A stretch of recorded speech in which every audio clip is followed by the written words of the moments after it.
Assalamualaikum warahmatullahi wabarakatuh. Perkenalkan, saya Selvia Eliza dari Universitas Pamulang Regular C Manajemen. Di sini saya ingin membahas materi mata kuliah Sistem Informasi Manajemen, yaitu Sistem Informasi Eksekutif atau Executive Information System. Pertama-tama, yang terhormat Bapak dosen mata kuliah Sistem Informasi Manajemen, yaitu Bapak Susanto SEMM, kemudian teman-teman kelas 603 yang saya sayangi dan saya banggakan. Sistem Informasi Eksekutif. Kata eksekutif berasal dari bahasa Inggris to executive, yang artinya menjalankan atau melaksanakan. Istilah eksekutif digunakan untuk mengidentifikasi manajer yang berada pada level atas suatu struktur organisasi yang mempunyai pengaruh luar pada organisasi. Sistem informasi eksekutif adalah salah satu jenis manajemen sistem informasi untuk memudahkan dan mendukung keterangan dan pembuat keputusan yang dibutuhkan eksekutif senior dengan menyediakan kemudahan akses terhadap informasi baik dari dalam maupun dari luar yang relevan dengan tujuan organisasi. Ini biasanya dipertimbangkan sebagai bentuk dari sistem pendukung keputusan atau SPK.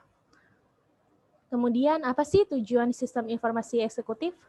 Tujuan dari Executive Information System adalah menghasilkan target informasi yang selalu up-to-date untuk meningkatkan performance dari suatu perusahaan dengan memberikan perhatian khusus pada tujuan akhir dan prioritas dari perusahaan tersebut.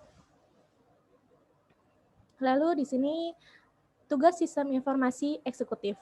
Tugasnya yaitu mendokumentasikan seluruh informasi yang ada sehingga informasi tersebut dapat dimanfaatkan sebagai basis informasi dan dapat diakses kapanpun dan dimanapun. Maka diputuskan untuk membuat suatu sistem informasi eksekutif berbasis web dengan nama Sistem Informasi Eksekutif yang diharapkan mempunyai fitur-fitur untuk menangani permintaan. Kemudian komponen sistem informasi eksekutif sendiri itu ada dua.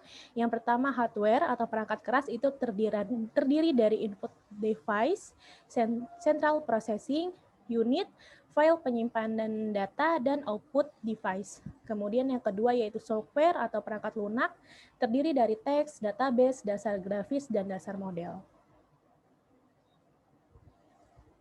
Di sini mengapa ACE dibutuhkan? Yaitu ada dua faktor, eksternal dan internal. Dari eksternal sendiri yang pertama yaitu meningkatkan kompetensi lingkungan yang dengan cepat berubah, keharusan untuk selalu proaktif, kemudian kebutuhan untuk mengakses eksternal database. Dari internal sendiri yaitu ada 4. Yang pertama kebutuhan akan informasi yang up to date, kebutuhan akan komunikasi, kebutuhan akan informasi yang lebih akurat, lalu kebutuhan untuk meningkatkan keefektifan. Lalu di sini ada gambar model ACE. Model ACE sendiri itu membuat informasi korporasi tersedia. Konfigurasi ACE berbasis komputer biasanya meliputi satu komputer personal yang berfungsi sebagai executive workstation yang dibutuhkan dengan mainframe database eksekutif berisi data dan informasi yang telah diproses sebelumnya oleh komputer sentral perusahaan. Eksekutif memilih menu untuk menghasilkan tampilan di layar yang telah disusun sebelumnya atau untuk melakukan sejumlah kecil perosesan. Lalu faktor-faktor penentu keberhasilan sistem informasi eksekutif. Faktor-faktor penentu ini ada 8. Yang pertama yaitu sponsor eksekutif, yang kedua sponsor operasi, yang ketiga staf jasa informasi, yang keempat teknologi informasi, yang kelima manajemen data, lalu kaitan tujuan bisnis, yang ketujuh manajemen atas penolakan organisasi, yang terakhir yaitu manajemen atas evolusi sistem. Untuk langkah-langkah meningkatkan sistem informasi eksekutif sendiri itu ada 5. Yang pertama yaitu menyimpan inventarisasi dari transaksi yang masuk. Kemudian yang kedua merangsang terjadinya sumber yang bernilai tinggi. Yang ketiga mengambil manfaat dari peluang yang ada. Yang keempat menyesuaikan sistem dengan kebutuhan perorangan. Lalu yang terakhir yaitu memanfaatkan teknologi. Lalu kelebihan dan kekurangan dari Executive Information System.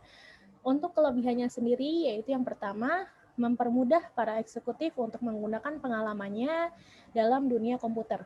Yang kedua, menyediakan pengiriman tepat waktu dari keterangan rangkuman perusahaan. Keterangan yang disediakan semakin mudah dan dimengerti, kemudian biasanya menawarkan efisiensi untuk membuat keputusan. Melakukan penyaringan data untuk manajemen, meningkatkan pemeriksaan keterangan, dapat mengakses dan memadukan jangkauan dan internal eksternal yang bersifat luas. Lalu apa sih kekurangannya? Kekurangan dari eksekutif information system yaitu memiliki fungsi yang terbatas, tidak dapat melakukan perhitungan kompleks. Pada perusahaan kecil mungkin membutuhkan biaya lebih untuk membuat implementasi karena sistemnya besar sehingga sulit untuk mengaturnya.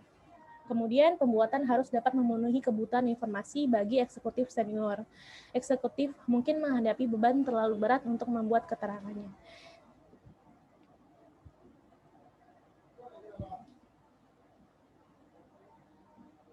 Cukup sekian presentasi dari saya. Apabila ada kekurangan dan kesalahan memberikan informasi, mohon maaf. Wassalamualaikum warahmatullahi wabarakatuh.